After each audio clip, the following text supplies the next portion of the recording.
All right, boys. So I drank my water. I ate. I did everything. It's time for the hot takes thread, man. I made this thread. What? As you can see, I made this 4 days ago.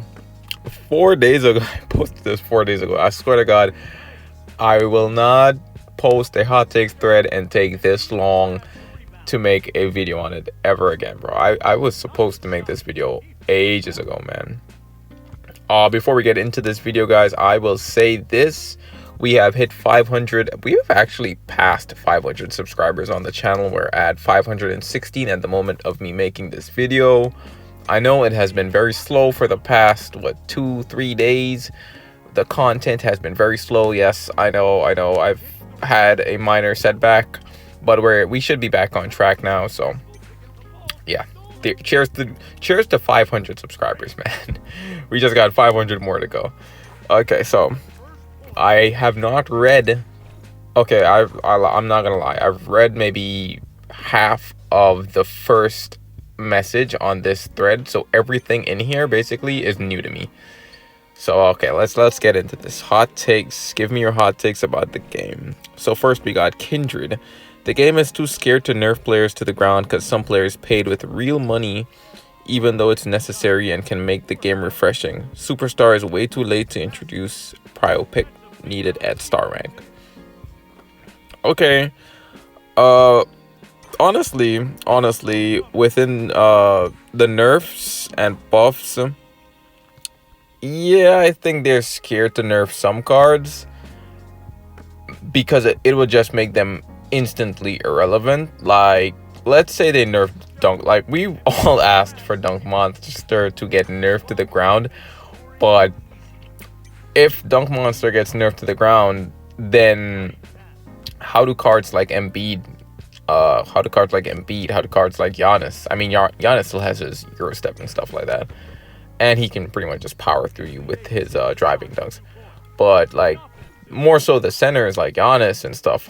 Oh, I said Giannis again. Like Embiid. Like, how is Embiid gonna score like consistently? I mean, they probably would push you towards using his his post moves and stuff like that. But I mean, they gotta fix that stuff first. Like, offense with post moves is pretty weird in this game, man.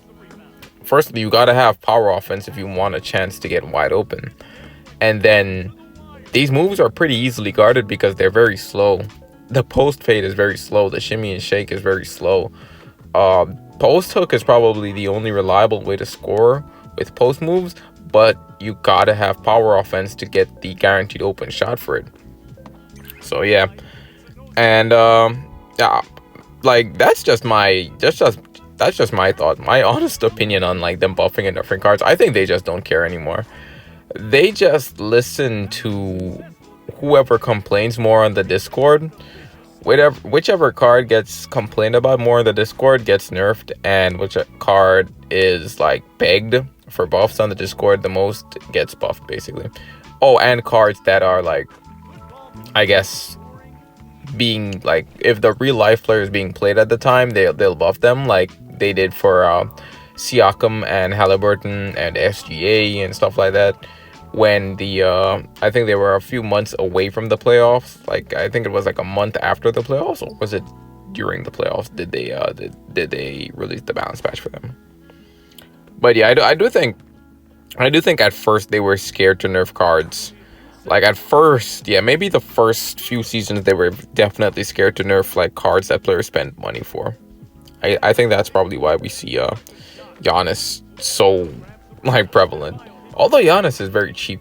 Like, this company is so weird, man. Giannis is very cheap. They were really quick to nerf AD. So I guess that doesn't stand, because in season one of the highest spending players in the game played with AD.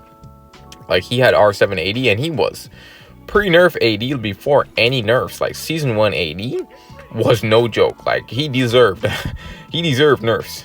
ZL was his name. Like, he was cooking dudes, bro. He was just like, what they say about AD now is what actually used to happen with AD back then. Like, he was legit like zooming around the court. Like, he'd be at the 3-point line, and then he'd be in the paint in like under 1 second before the pass can even like finish getting to the paint. He'd be there. So their nerf and buff philosophy is so weird. Like, it's genuinely I honestly can't like pinpoint what is their main agenda in nerfing and buffing cards. Superstar is way too late to introduce Prio Pick. Needed at star rank. Okay, maybe not star rank. Maybe all star. I think all star should definitely introduce the Prio Pick. I think. Yo, look. I don't like Prio Pick, but it is necessary. The only reason I don't like Prio Pick is because it's a game where we have very few like resources. Like, we get very few resources, very few ways to earn gold, especially free-to-play players. So you can build 2 or 3 cards in anticipation of your own teammates picking your main card or the enemy team picking your main card. And like, it's a PvP game. It's a basketball 3v3 ranked game.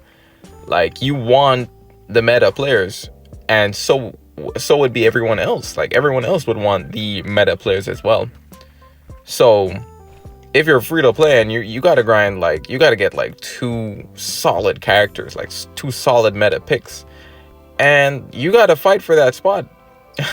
You gotta fight for that character. Like, if you're not first pick, then your entire game is on the line, because your teammate might take your main card, and then the enemy might take your main card, or the enemy might take both of your main cards if you're a last pick. And at that point, what do you got to do? Like, you got to just use one of those R1 free cards that they gave out. So yeah, Prio Pick is a very dangerous thing, but I don't think I don't think it should be added to star rank. I think star rank is a bit too early. Star rank is, honestly, I haven't been in star rank in ages. Like, I have not jumped on alt accounts in ages to go through star rank. But the last time I was there, star rank was absolute garbage, man. I'm not gonna lie. Star rank, anything but, bro, all star as well. Fuck it, bro. I'm calling out people, bro. All star as well is filled with glue eaters, man. I swear to God, man. All star is filled with glue eaters. I mean, superstar, I think every rank, honestly, every rank is filled with glue eaters, but the higher you go, the fewer matches you get glue eaters in your game. You're always gonna get glue eaters. Always. Like, any rank you're in, you're gonna get glue eaters, whether it be on your team or the enemy team. And I think star rank is like the harbor zone for glue eaters. Like, star rank is horrible. Like, solo queue. If you're solo queuing as a guard in star rank, you're cooked, buddy. I'm sorry, but you're cooked. If you're solo queuing as a guard in all-star rank, you're okay. You might make it, but yeah, you're gonna have a lot of problems, man. If you're not the one controlling the rebounds, it's gonna be really, really tough. But yeah, I do think it's too late. I do think it's way too early to introduce the Prio Pick in star rank. Maybe, I think all-star, superstar is probably the best place for it. I think the game got it right. I think Level Infinite got it right. I think superstar is the best place for it. Star, I look at it this way. Star rank is just for, like, okay, you finally got out of all the bots matches that you've played in like, what was it, bench rank? Or I honestly forgot every single rank. Role player rank. You finally got out of all those bots matches. Now you're in star rank where you're forced to carry because you're like playing with a bunch of garbage players. And then all-star, you're playing with garbage players, but these garbage players have played with other garbage players and carried themselves out of star rank. So they're a little less garbage than the actual garbage players stuck in star rank. And after you're done with star rank, they put you in all-star, where, okay, you're still gonna, like, it's basically the same thing. It plus flips on itself every time you go up in a rank. Like, you get less and less garbage players in each rank. Well, each rank you go up. So all-star, maybe all-star should get the Prio Pick. I'm not gonna lie. Maybe it's time we weed out all these garbage players for real, man. I do think, okay, my ending quote on this is that maybe all-star rank should get the prior pick. Giannis main users cry like a bitch. Yeah, I can confirm that. After I've started using Giannis, man, I do cry like a I do cry like a bitch now. I ain't gonna lie, man. I'll get pissed off anytime I'm playing Giannis, bro, and my center is sitting in that paint, bro. I get so mad, man. I'm like, bro, you can just space the floor, bro. You can get it. You're playing Embiid and you're sitting in the paint while I'm Giannis, bro. Like, what do you want me to do? What do you they sit in the paint with Giannis on their team. They give you the ball and then they sit in the paint and drag their fucking defender in the paint. Like, what do I do? What do I do at that point? And then you call me a ball hog.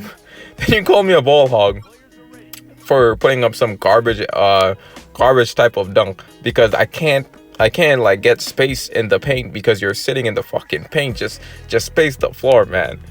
Damn, bro. As a Giannis man, like, floor spacing is so important as a Giannis man. Like, you feel it when you're a Giannis player, or even Zion, bro. Like, Zion is even worse, bro. Every player should be balanced. Yeah, every character in the game should be balanced, to be honest. But with a game like this, there is no balance, man. There is never going to be like a balanced state at all. There's always going to be players that are better than, like, always going to be characters in the game that are better than other characters. So yeah, there's like Stephen Curry, like, as point guard. I don't think we'll ever see a point guard that can eclipse Steph in the game, to be honest. Like, that shot speed, the 3-point, the shot speed, the ankle breaking with the behind the back. Yeah, I don't think we're ever gonna see a point guard that eclipses him unless they just overtune. Like, the only way, how do I see it? The only way they make a point guard that eclipses him is they give that point guard super speed, like Dennis Schroeder, like super, like pre-nerf Dennis Schroeder, super speed. I'm talking like cracked out speed. Maybe high strength and great 3-point shooting. I think, like, and he's got to have like a fast release or like a KD fast shot release motion, something like that. Like, he's got to have something on that line to even be comparable to Steph. So yeah, I do wish all characters are balanced, but yeah, in this game, these kind of games, there's always going to be like a clear meta. There's always going to be meta picks. No game can succeed having a lot of players available, but only about 6 is viable just because they are more expensive. Yeah, yeah, that is a really good point. No game can really succeed if you got a lot of players and like only 6 are really viable. Like, out of the Prime Collection cards, I look, that could stand, but I don't think NBA Infinite is such a weirdly balanced game. This game is special, man. Like, it's garbage, but it's special garbage, bro, because the Prime Collections are supposed to be the most expensive cards in the game, right? But like, there's like 2 or 3 of them that are genuinely good, like genuinely broken. There's only like 2. That's probably Curry and LeBron. I think everyone else, okay, for a period in time, the prime Trae Young was definitely on that level. He was definitely on that pay to win level, but they nerfed him down, surprisingly. I don't think any other card in the Prime Collection compares to them. Maybe Chris Paul, maybe, I don't know. I have not. My view on Chris Paul is that he is good, but he's not Curry level, he's not LeBron level as Prime Collection cards. He's more on the KD level, in my opinion. So yeah, like 2 of the Prime Collections are really good, like really broken. And then there's all these lower costing cards. I mean, I said lower cost, but they cost like 5 million and 4 million and stuff, like Giannis. Giannis is probably the best card in the game, and he's been 4 mil for a while. He's been like honestly, he was like 3.2 mil for like a year, and then he bumped up to 4 mil. Giannis is super good. A free card in Embiid, 1 mil costing card, super good, like cracked. Jokic, very cheap card right now, 2.5 mil, super good. Who else? Harden, I guess, but Harden does cost a bit. 80, even after all the nerfs, he's pretty beastly. Even at but he does cost 5 mil. There are cards. There are cards. Jason Tatum, one of the best cards in the game for quite a long time. A super oppressive card, and he costs 1 mil. Like, there are options, but the only thing is that these options make up the 6. So like, you're still not wrong. You're still not wrong, as in, like, some of the best cards in the game are not really expensive at all. Some of them are just very easy to get, like Tatum and Embiid. But you're not wrong in the sense that that's all you see in ranked. Like, you queue up into a high ranked game, you're gonna see let me see. You're gonna see Giannis, you're gonna see Embiid, you're gonna see Tatum. You might see Currys depending on how rich the user is. Like, you're gonna see some Currys. Who else is a pretty common pick? You're gonna see AD. Like, you can pencil in at least 2 out of those like 5 cards every match. Like, you're gonna see at least 2 of them in all of your matches, like pretty much all of your matches. So yeah, that is not viable. More cards need to be balanced to be put on their level, or either cards need to be like buffed to be on their level, or they nerf them to other cards level. I do rather they buff cards to their level, but that could get out of hand really quickly as well. Still thinks player banning is necessary. Does he mean that he thinks player banning is necessary? I don't know, man. I don't know. I can see the importance in player banning.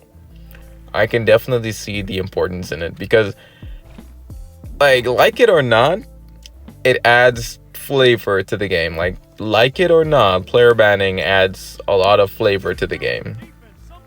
Because if you don't like take someone else's pick, like, you're just gonna see the same characters every single match. Like, I swear. Yeah, I honestly, I do think it is necessary. Now that I'm thinking about it more and more, I don't like it, but it is a necessary evil. Yeah, if there wasn't player banning, you're gonna see a lot of mirror matches. You're gonna see AD versus AD, Giannis versus Giannis, Embiid versus Embiid. Damn near every single match. Tatum versus Tatum. Damn near every single match. So yeah, I do think it is necessary. We got a first take from Ayo Bricklayers. For y'all who don't know, height advantage badge should matter on jump shots, and post-ups should be effective. I have 948 posts on Embiid, and I still get stopped 50% of the time when I play Giannis and 80 users, because the mechanic is dog shit. Buff cards to make them usable in a comp setting. Big men are too fast. Oh, wait. Let me talk about this one first. Yeah, I do think post moves and layups gotta be adjusted, man. Like, they keep buffing they keep like talking about like every balance patch, minus the last one we got, if you even call that a balance patch. That's just, I don't know, words. They just sent words for us, basically. But anyways, yeah, every balance patch before that, they always like ended it with saying they adjusted post moves, adjusted layups, boosted layups, and boosted post moves. Like, they keep saying that stuff, and like, it doesn't affect at all. Like, it has no effect on the game at all, man. Like, post moves are still garbage. Layups are still garbage. Like, they gotta do something about that. They really gotta do something about that. Height advantage badge should matter on jump shots, and post-ups should be effective. Yeah, height advantage is a kind of weird badge. I don't know, man. I don't know. Height advantage, from its description and a lot of the games I've played with characters who have had height advantage, like KD and stuff, I'd say it only matters if you're shooting moderates. Like no matter what. I don't know, bro. This game's defense is just so weird, because they say a lot of cars get shot contest resistance. So in theory, I like, if I'm shooting with let's say Kevin Durant, right? If I'm shooting with Kevin Durant, I got over 900 mid-range. I got shot resistance on my mid-range shot, and I got the height advantage badge. Like, in what world is a bad defender like Harden, even if he's in my face, like, in what world is he like contesting my shot? Like, let's be for real. Like, in what world is that my shot? Even if my shot should honestly just be a light contest, to be honest. Honestly, I think a change they should do is like make an indicator for when the badge activates. Like, let me know when height advantage activates. I don't think it would activate on every shot, which, like, it never said it does or does not. So a more detailed explanation on these badges would be nice as well. But maybe we should get an indicator for when height advantage or a lot of these badges like take effect. I think we have one for Prince of Pursuit. I think you can definitely see when Prince of Pursuit activates. I mean, it's obvious you fucking block him from you block him from behind. So, like, you gotta automatically think, yeah, Prince of Pursuit activates. But I do think something comes up on if I can remember correctly, something definitely comes up on the screen when Prince of Pursuit activates. So there's an indicator for that, I believe. So we should get indicators for height advantage and other badges, because, like, how would we know, like, when they activate, or are they active throughout the entire match, or are they just active, like, or they, oh man, I just mixed up my words so much there, or do they activate like randomly? Like, it's so weird. I think a lot of badges should get reworked, to be honest. Like, height advantage, like, if they do add the feature for it to like show when it activates, like, we should be able to see that the badge activated, and then it should just give us a light contest shot. That and not a rigged light contest shot. Like, fuck the rigged light contest shots, man. An actual light contest shot that takes into account your offensive stat and the defensive player's height and defensive stat. Not the bogus 50-50 light contest shot that they give us all the time. I play Giannis and 80 users because the mechanic is dog shit. Buff cards to make them usable in comp setting. Yeah, a lot of cards need to be buffed. Big men are too fast on defense. Nerf them. Tired of having to only play off ball because I can't shoot over 80 and Giannis without getting stopped. 80 is fine. Giannis is not. There's no reason he should be that fast. Yeah. This is like the most prevalent topic in the game. Like, these big men moving like they got, like, they on demon time, and when they moving, like, players, I think guards move way too slow in game. I think the guards move, like, I think in general every character in this, I think this game itself moves pretty slow, but in terms of the gameplay itself, I think guards need a huge speed buff. Like, they need to be fast. Point guards and shooting guards, they both need to be like really like a step faster than every other card in the game, because it's really unfair for point guards and shooting guards to be like almost at the same speed of other cards. Like, you barely, the only time you feel like a huge speed difference is if your card has like 900 speed or more. Like, you felt it with Schroeder, you felt it with Prime Trae Young.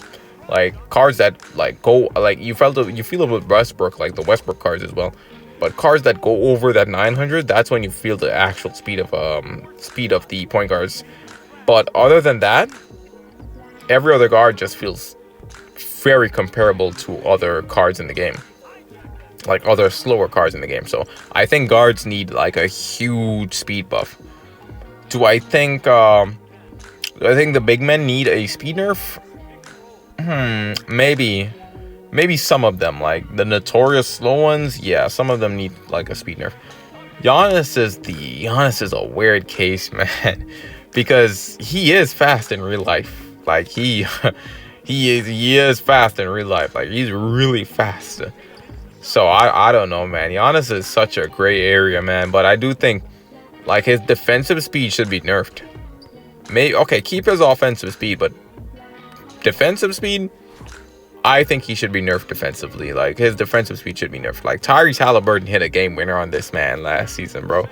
Like, come on. I do think Giannis defensive speed definitely needs to be gutted. Yeah, he's too fast. He just contests everything. He's fast enough to like guard, like almost guard two people. Contest system needs to be changed. I've been mod contest phased too many times by mainly Giannis and AD users standing outside my contest zone. Yeah, contest system is really whack. What I will say though is I do enjoy this contest system way more than Dunk City Dynasties. I ain't gonna lie, man. I ain't gonna lie, man. I don't want NBA Infinite feeling like Dunk City Dynasty, man. I struggle. Like, it is a struggle. It is a achievement to get a contest in that game on characters like SGA and Luka, even Clarkson. Like, a lot of characters in that game feel so like cracked. Like, you gotta work really hard to get a contest. But in Infinite it's pretty easy. Like, you just stand in the cone, and I do think that needs to be changed. Maybe not like seriously changed. Maybe make it okay. Hear me out. Let's say you're standing, like, you got the ball, you got the defensive cone in front of you. Maybe the defender has to hold down the defense button in order for that to count as a contest. I think that would help a lot without like ruining the entire game's contest system. Simply making it so that it does not register as a contest unless they're holding down their defense button should be the fix. Like, if they don't jump to block or they don't hold down the defense button inside your cone, then you should be wide open. Especially if you got a height advantage, like badges like height advantage and stuff like that. So yeah, I think that is a change that they should make. It wouldn't like break the game entirely at all. It wouldn't break the contest system entirely at all. Block animations need to be buffed very badly. They actually nerfed blocking in the last actual balance patch. They nerfed blocking for whatever reason. I have no idea, man. Like, why would they nerf blocking? Dunks are the most powerful things in this game right now.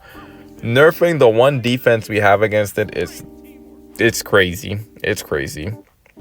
Flail arms animation on Euro Dunk happens too often, and it happens a lot for regular dunks too, like the tomahawk and reverse dunk. Yeah, poster printer gets you. Poster printer gets like a lot of dudes, man. Unless you got like really high strength. What is it? Is it solid footwork? I'm thinking about the badge that gives you defense against getting a power juke. Maybe is it solid footwork? I'm not too sure. It's one of them. But yeah, if you don't got those, like, yeah, your step's gonna make you flail your arms. Man, I hate that animation.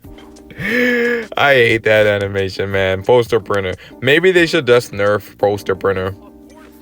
Maybe. The tomahawk and reverse dunk. Either nerf all speed boosters or give speed boosters equality. Speed boosters like who? Maybe is he referring to Darius Garland, Trae Young? I don't really know many more speed boosters in the game other than like cards that outright just have the speed without having to hesitate and stuff. Oh, Bradley Beal. Oh, okay, yeah, maybe they should nerf all speed boosters. Like, cards should be faster than every card in the game, but making them that fast and then when they do a pump fake hezzy, they just go crackhead mode should not be a thing. I'm sorry, that should not be a thing. Devs took away acceleration from Embiid and all the big men, so that's only fair. Also, certain players, legendary, yeah, there's Beal. Legendary Trae, Beal move like Flash because of dribble speed, whereas when comparing to John D. Mitch, they don't hold a candlestick to it. Yeah, okay, yeah, it never occurred to me that dribble speed actually helped them with the movement. Like, I never understood that stat, but I'm glad that I'm finally figuring it out now. Never like really understood that stat. I honestly thought it only helped with like getting more quick jukes. Unique size up dribbles. Even as a center, the big should be able to size up defenders that behind between the leg stuff is not working. It's useless. No way to create space without a size up. Yeah, bigs need so much, man. Bigs need that a whole new dribble. I hate that big man crossover, bro. It is so slow. The worst thing is seeing a Jokic do that big man crossover and actually get a quick juke with it. Like that is top 10 most disgusting things to ever see in this game, bro. I'm not gonna lie. It just sickens me to see that. It's such an ugly animation, man. Bigs got bags. Like this ain't 2002, bro. Like this ain't 2002, 2005. This ain't 1999, bro. Like every big on an NBA roster right now has a bag. Like they got a bag. They got a deep bag. Look at Nas Reed. Look at Nas Reed, for example. I think they should definitely just adjust the dribble package on every single big man, to be honest. Passes need to be thrown faster. Yeah. Even with like a 500 passing stat, like passes need a little bit more oomph to them, to be honest. There's too many floating passes and duck passes animations in this game. Layups suck and need to be severely... Yeah, this is number one. Like, layups do suck. They do suck. Like, I've been saying this for quite some time. There's going to be some defenders. There are going to be some layup defenders out there. There are going to be some layup defenders. I'm mainly looking at you, Shengun mains. Like, layups suck. Layups and post moves absolutely suck. They need to be buffed, heavily adjusted, reworked.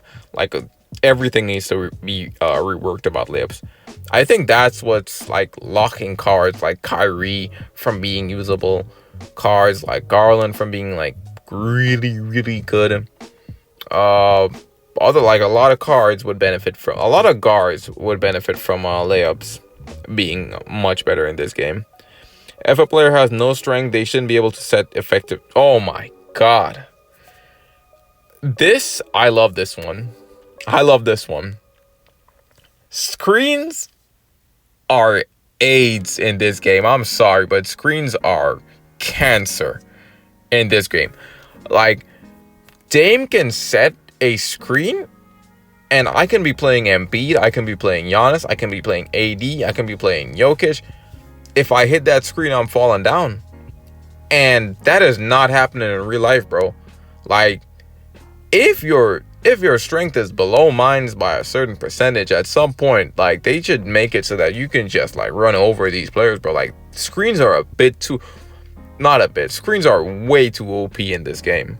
I'm sorry. Screens either need a really long cooldown or get, like, as he said, like, if the player has low strength or no strength at all, like, they shouldn't be able to set effective screens at all, man. I hate those. Especially when screening a big man. A lot of player exclusive need to be reworked, like John D. Mitch. Imagine maxing a player since day one just for it to be trumped by ultimate speed boost 20%, dunk rate 40%, dunk resist. Levine, yeah, John. I think D. Mitch is fine. To be honest, D. Mitch is pretty fine. Like, he's got a lot of dunk block resistance, which is probably one of the best stats in the game.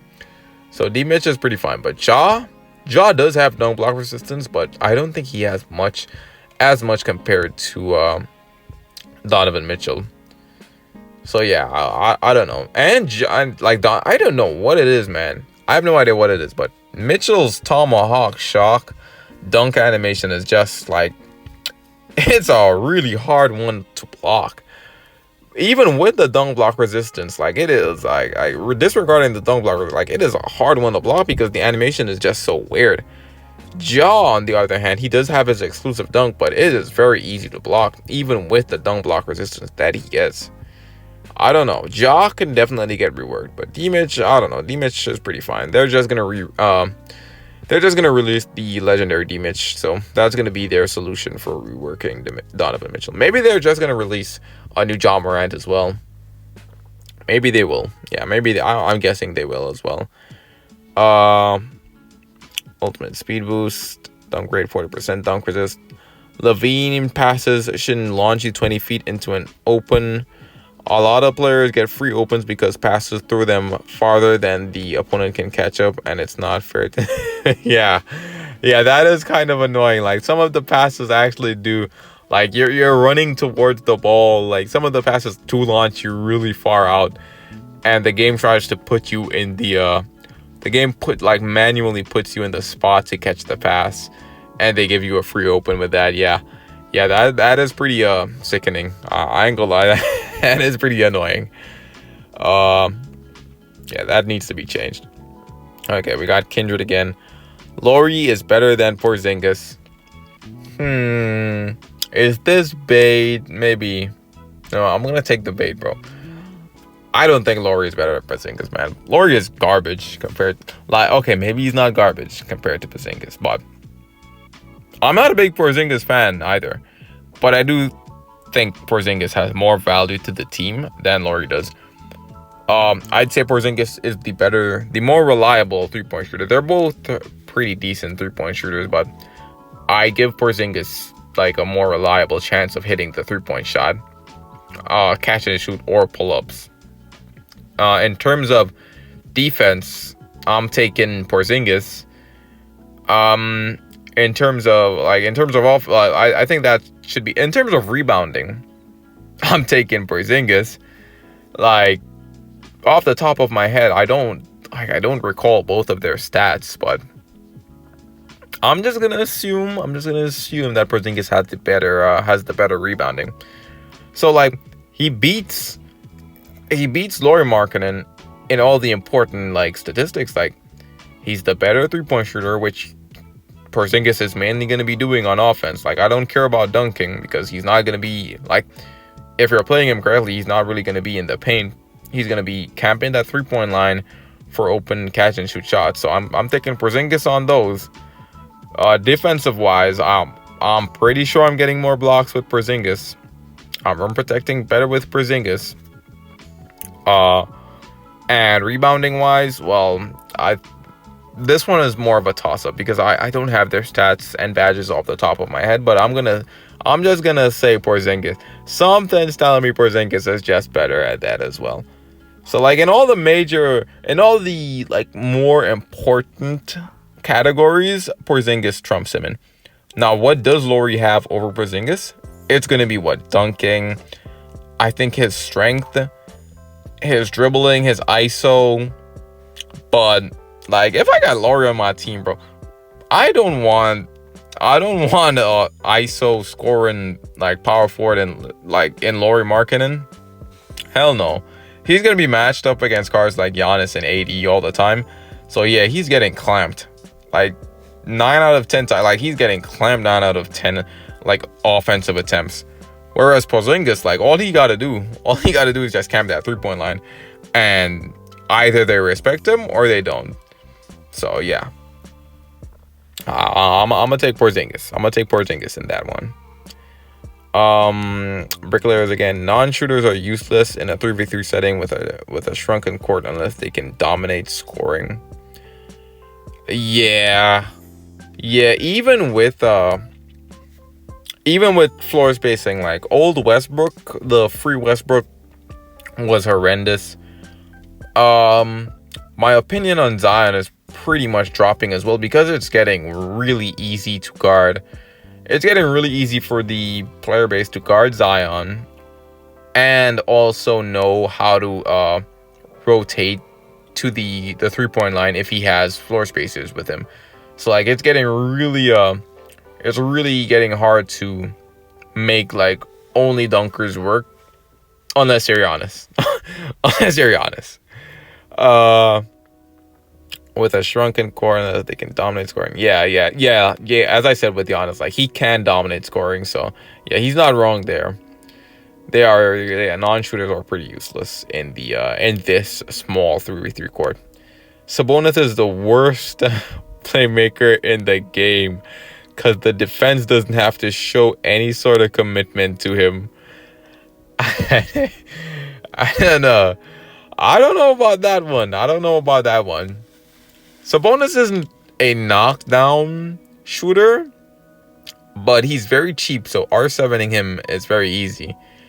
He does have, I believe he does have catch and shoot.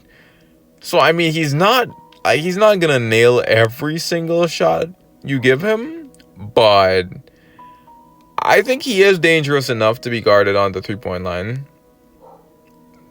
Okay. Like I see. The more I think about it, I do see. Oh, wait. I now understand it. Yeah. I now understand what he means. Yeah, maybe Sabonis is cooked, man. Like Sabonis starts with the ball, and like you got no fair because that man is not dunk monstering you. He's not like quick juking you. He isn't even like hitting you with post moves. Like he's way too slow to do anything. And like you just gotta guard. Like you just have a free guard at that point. Okay, yeah, now I understand it. But is he the worst playmaker? I won't say so because he's still a center with high rebound. So anytime there's two enemy, like I say enemy, but yeah, two enemy defenders or two opponents, I should say, in the paint, and he grabs that rebound, you're always gonna have an open teammate, and his passing buffs basically mimic Jokic's style of play, I guess. Like he rebounds and just gives the open man, and as long as they got, let's say, at least 4 or maybe 500 3-point stat, like they're nailing that shot. So I won't say he's the worst playmaker because he has great rebounding and he can set up plays with his rebounding. But he's definitely not one of the best playmakers, if that makes sense. Like he's not the worst, but I can see what he means. He's pretty close to that bottom. I'm not gonna lie, he is pretty close to that bottom tier. Offensive players should be able to push the defense away. As to counter bumping. I honestly, I don't mind that. That is actually a very good idea. That is a pretty good idea. I think we're long past the time for them to do like reworks on the games, like actual gameplay systems. That I honestly don't think they even care at this point. But if they want to be that lazy, I think this could be a mechanic for a Kyrie Irving card. Like a brand new legendary Kyrie should have this ability, to be honest. Like if they're not going to add it to everyone in the gameplay options, like in the gameplay, they should just add this to Kyrie. Like a brand new legendary Kyrie or something. However, the movement will be more predictable since your other hand is preoccupied pushing off.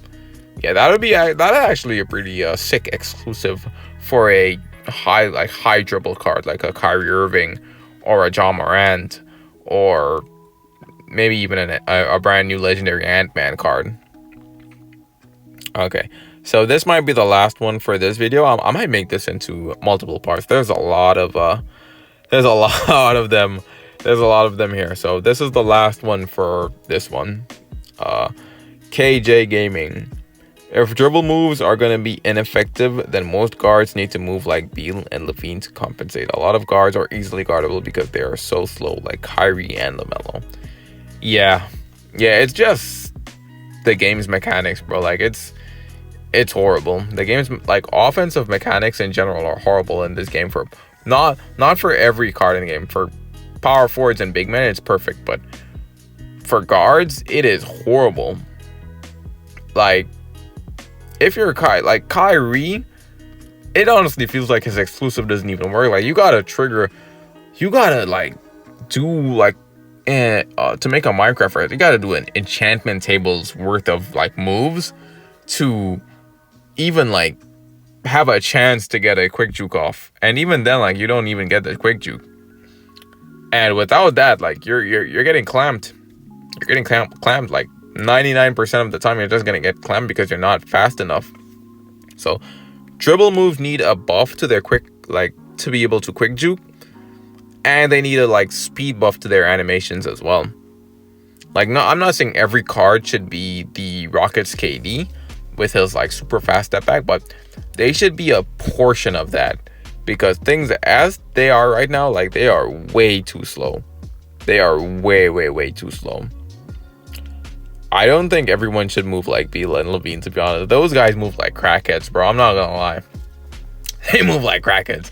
Like, Beal does one pump fake hezzy and he's like zooming around. Zach LaVine is crazy fast as well. Like, it is so annoying guarding them. I think they should tone the speed down, but buff the actual dribble moves. Like, buff crossovers, buff quick jukes. Like, let quick jukes happen a bit more. It before I end the video, man, it is so one-sided.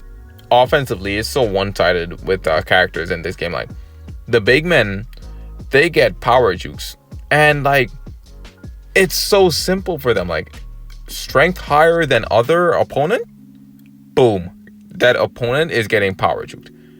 Whereas with the guards, what takes place, man? Like, your dribble stat is higher than what, the opponent's defense, I guess. Guess what? You're still not gonna get that ankle breaker. You're still not gonna get that quick juke off.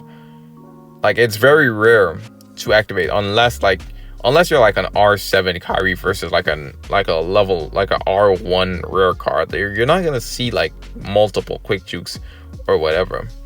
So yeah, I think quick jukes need to be buffed to the level that power jukes are right now. Power jukes are so simple. They activate when the stipulation is met. When you have more strength than the opponent, like, you just get your power juke. But quick jukes, on the other hand, like, you can have like 400 more dribble than the opponent's defense, yet there's no power, yet there's no quick jukes getting activated. Like, it's really inconsistent, and it needs to be like addressed. It definitely needs to be buffed. So yeah, well, that's it for this part of the hot takes. I'm gonna make another part and upload that probably tomorrow. Okay, let me cut this off. See you all in the next one.